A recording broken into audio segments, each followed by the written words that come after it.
Hi guys, good morning. So, 6:20 na pero still ang lakas pa rin ng ulan since may bagyo. So, gagawin natin ngayon, mag-prepare na tayo ng breakfast ng mga kasama natin. Para syempre pag-gising nila, ready na kanilang food.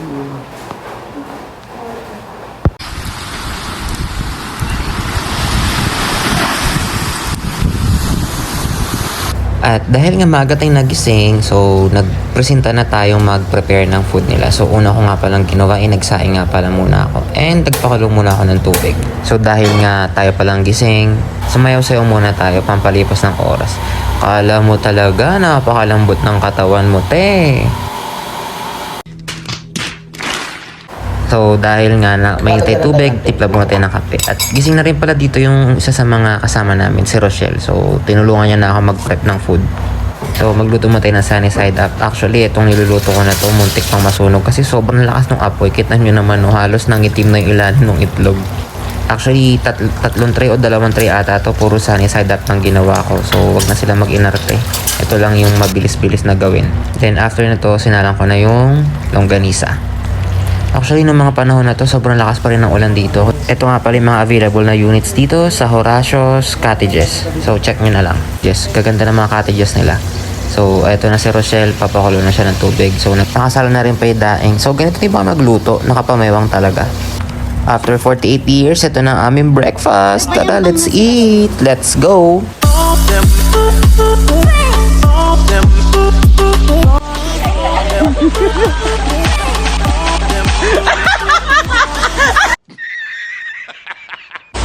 At dahil nga feel na feel nila ang pagduduyan, tingnan nyo naman, human drone muna ang peg, charis. Diyos ko, kahirap pala maging human drone, nakakapagod.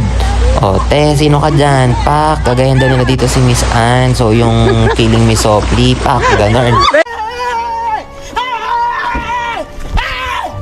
Why are you running? Why are you running? Grabe, sarap sana mag-swimming kaya lang sobrang lakas ng alon. At dahil nga TikTokery sila, so wala daw makakapigil sa kanila. O, pak, sige, sayaw, talaga naman. Siyempre, di na din nagpatalo, may entertain tayo dyan. O, Ina, sino ka dyan? Sinanibang ka na naman, charis.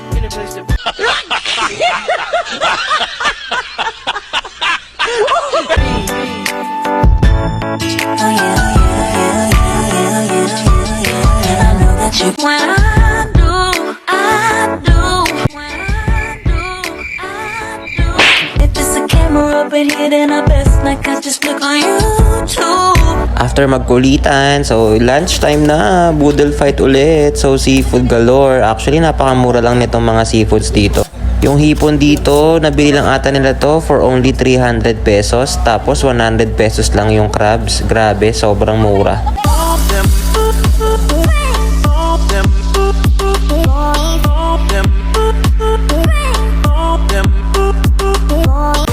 Parang matumba na eh. Pahulog. Babaeng. Yan.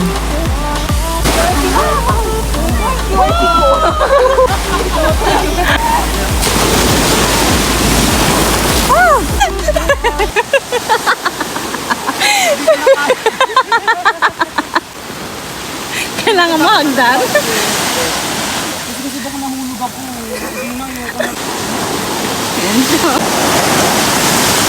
Habang bata pa, sa damuhan maghabulan, magtampisaw sa ulan. Ang pundasyon sa tamang paglaki. Big